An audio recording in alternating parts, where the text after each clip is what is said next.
She hadn't meant for anyone to notice her. In fact, Maggie had spent the entire morning reminding herself to keep her head down, move quickly, and never make eye contact. That was the only way she survived these days, quiet, invisible, like a shadow moving through the world. But the moment she stepped into the warm, bright restaurant in Charleston, South Carolina, holding her 2-year-old daughter, June, in her arms, she felt exposed. The smell of fresh bread and roasted chicken twisted her empty stomach, and the sight of happy families eating together made her chest tighten. She told herself she only needed 30 minutes, just time to eat, gather her strength, and leave before anyone asked questions. What she didn't expect was that the man at the corner table, the one with dark hair and soft brown eyes, would look up at her with a kind of recognition, as if he could see right through her defenses and straight into her fear. Before we go deeper, if you believe in kindness, hope, or second chances, please like, comment, share, and subscribe. It helps more people find stories that remind us of the good still left in the world. Maggie sat near the window, carefully positioning June on her lap so the toddler wouldn't wander or draw attention. She could afford only one small tray, and even that stretched the last of her crumpled bills. She had spent the past 6 months running from what most people never guessed. Her ex-husband, Miles, hadn't always been violent, but the day he threw a coffee mug at the wall inches from June's head, Maggie realized she was living on borrowed time. She packed a single duffel bag, grabbed June, and fled before sunrise. Since then, life had become a worn-out cycle of motels, borrowed couches, and long nights in her old Toyota parked behind gas stations. Sometimes she found temporary jobs cleaning Airbnb homes, bussing tables, folding clothes at a thrift store, but nothing lasted. Still, she told herself she was strong enough. She always had to be strong enough. Today, though, she was tired, bone-deep tired, the kind of exhaustion that made her hands shake as she tore pieces of bread to feed June. She hadn't slept properly in 3 nights, and the bruises on her wrists marks from where she'd slipped while carrying their bags ached every time she moved. She stared at her plate, hardly tasting the food, thinking of the road trip ahead. She planned to leave after eating, drive as far as her gas tank allowed, find another place to disappear. She expected nothing from the world. She had learned not to. But the man at the corner table kept glancing over, not with suspicion, not with judgment, but with quiet concern. His name was Nathan, though. Maggie didn't know that yet an architect who had stopped in for a late lunch after visiting a job site. He noticed first the way Maggie held the little girl, as if she feared the child might be taken from her at any moment. Then he noticed the way her eyes darted around the restaurant, scanning exits, counting faces. But it was the mother's trembling hands that he couldn't ignore.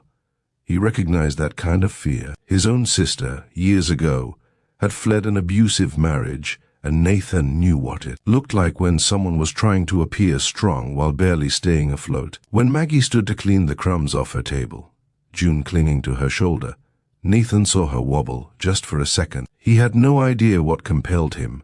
Maybe his sister's memory, maybe the simple instinct to help, but something inside him refused to let her walk out the door without at least making sure she was safe. As Maggie headed toward the exit, the restaurant owner, Mrs. Torres, intercepted her gently. She had seen the young mother too, and had quietly told Nathan earlier that if he wanted to help, she would handle the rest. She approached Maggie with a soft smile, offering a small to-go bag, saying it was extra food they didn't want to waste. Maggie froze, confused, then reluctantly accepted it.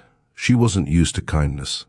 Kindness usually came with strings. Nathan paid for his meal and stepped outside just as Maggie was buckling June into a booster seat in the back of her car. Her shoulders shook slightly, whether from exhaustion or emotion he couldn't tell. He approached slowly, careful not to startle her. Maggie instantly straightened and stepped between him and her child, her instincts sharp, her face guarded. It was only then that Nathan truly saw the fear behind her eyes, fear layered with shame, defeat, and a wariness no one her age should have carried. He raised his hands in a quiet assurance, showing he meant no harm. Maggie, unsure what else to do, remained still. June peeked curiously over her mother's shoulder, her small fingers tugging at Maggie's shirt. In a calm, steady voice, Nathan simply asked if she was okay. Maggie wanted to lie, to say yes, to say she was fine, to say she didn't need help. But the truth slipped through her cracked defenses. She whispered that she was tired, that she was trying,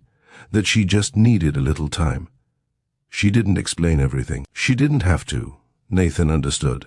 He stepped back, giving her space, and pointed to the small church 2 blocks down, where his sister volunteered at a shelter for women and children. She could go there, he said. They would give her a safe place to stay, no strings, no questions. He wasn't trying to interfere, only offering a path if she wanted it. Maggie hesitated. Leaving meant losing control, handing her fate over to strangers. But staying on her current path meant endless fear and uncertainty for both her and June. The thought made her chest tighten. For months she had been alone, relying on no one but herself. And yet here was a stranger offering help without judgment. Maggie didn't know why she trusted him, but she did.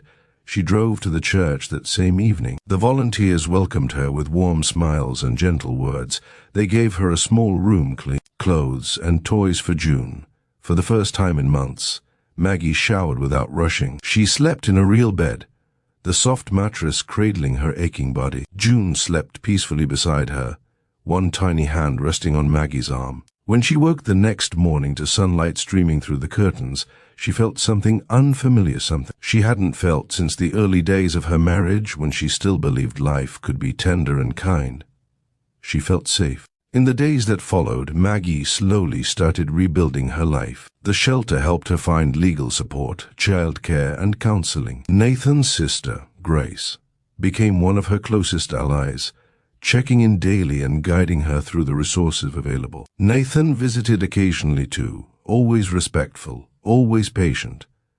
He never pushed, never pried, never treated her as fragile. Instead, he saw her strength, how fiercely she loved her daughter, how she fought every day to rise despite everything she had endured. As weeks turned into months, Maggie began to believe she deserved more than survival. She started working at a local bakery, learning to shape dough with steady hands and steady breath. The owner, Mrs. Harmon, admired her work ethic and eventually offered her a full-time position. June thrived at the shelter's child care program, learning new words, making friends, and giggling more than Maggie had ever heard before.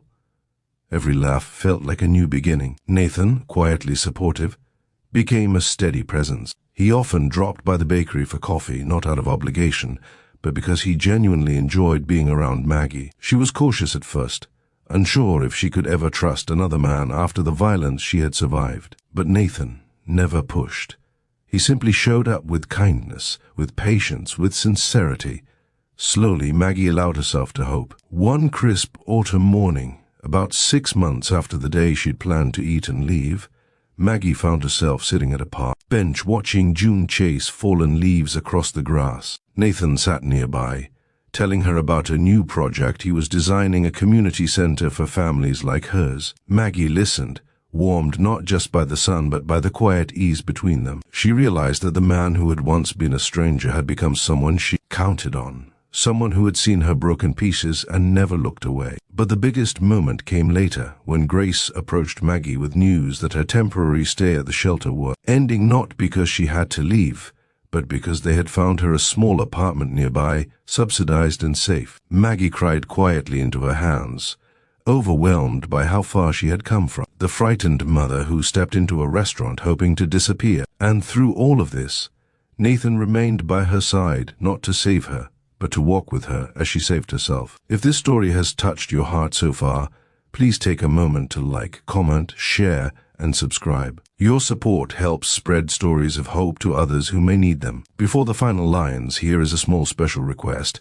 Comment below what moment in the story moved you the most. In the end, Maggie didn't just rebuild her life, she transformed it. She created a safe home for June, grew into a woman who understood her worth and allowed love, healthy, patient, real love to slowly weave itself back into her life. She would always remember the day she planned to eat and leave, the day she tried to disappear. Instead, it became the day someone saw her, the day her life shifted, the day hope quietly placed itself back into her trembling hands. And sometimes Maggie realized, all it takes is one moment of kindness from a stranger to change the entire direction of a life.